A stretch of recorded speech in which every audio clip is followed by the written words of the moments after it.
O caso do terror da fazenda da família Perron é considerado um dos mais assustadores entre investigadores paranormais dos Estados Unidos.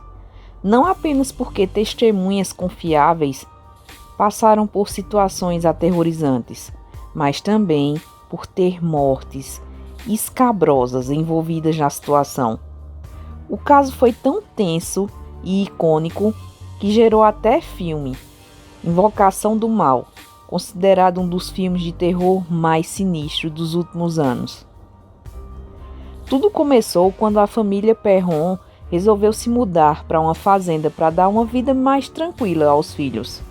Em 1970, eles compraram o que descreveram como a Casa dos Sonhos.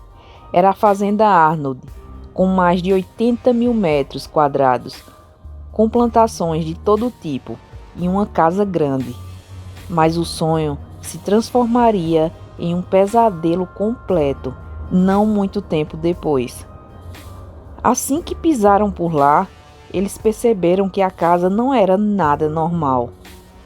Rapidamente descobriram que todos os moradores do local jamais se mudaram após começarem a dormir lá, e a imensa maioria morreu de forma violenta, seja se enforcando ou sendo assassinado em um caso jamais resolvido. Também aconteceram 2 afogamentos no riacho perto da casa e 4 pessoas que misteriosamente congelaram até a morte na área da fazenda. Esses casos assustaram a família Perron, mas nada que os fizessem ir embora. Disseram se tratar apenas de coincidências pontuais. Para piorar, o vendedor da casa aconselhou a família a deixar as luzes acesas à noite, porque assim era melhor. Os casos bizarros na fazenda aconteceram tanto que logo eles se acostumaram. Desde barulho de gente varrendo a cozinha até arranhões estranhos nas portas, eles não demoraram a se acostumar com a presença de espíritos na casa.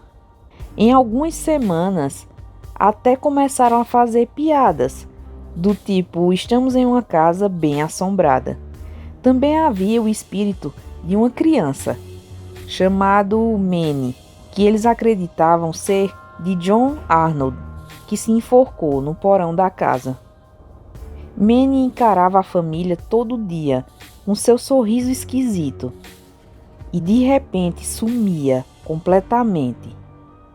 Mas o quadro logo mudou e os espíritos se mostraram sinistros.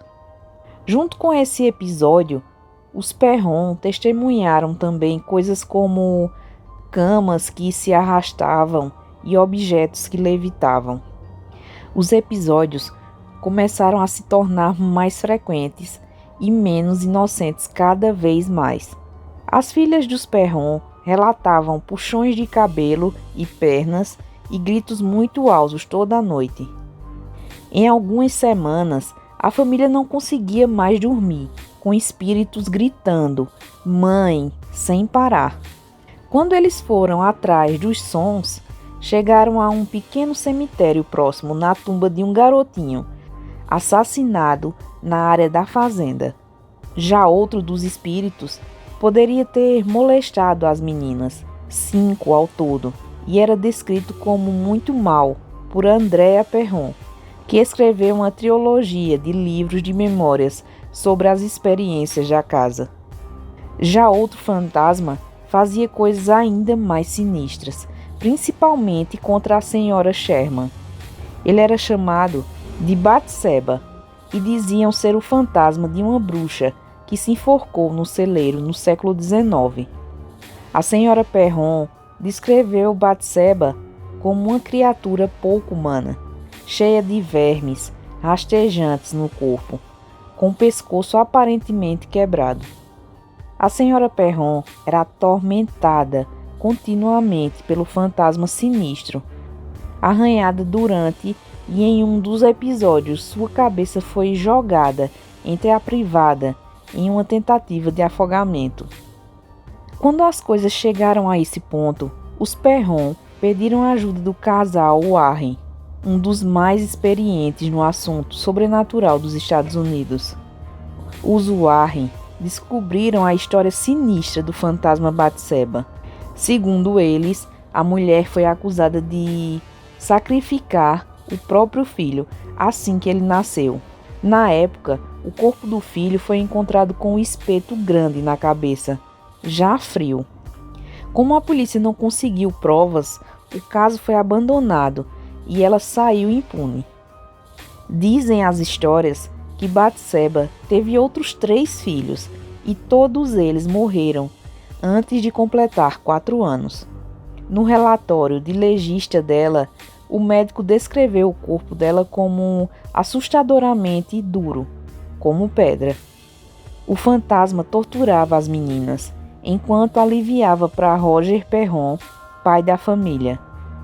O fantasma quebrava pratos, louças e equipamentos da casa para Roger descer ao porão. Uma vez no porão, tudo levitava e Roger sentia Batseba passando a mão nele. Segundo os Warren, aparentemente, o fantasma queria a senhora Perron longe da casa. Mas os Warren não foram capazes de livrar os Perron da treta com os espíritos sinistros e foram embora.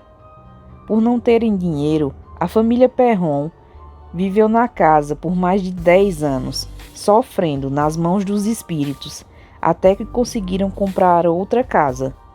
Ainda assim, os atuais proprietários, os Sutcliffe, relataram diversos eventos paranormais na casa. Segundo eles, as paredes tremem, os quadros caem e uma névoa parece rondar o local.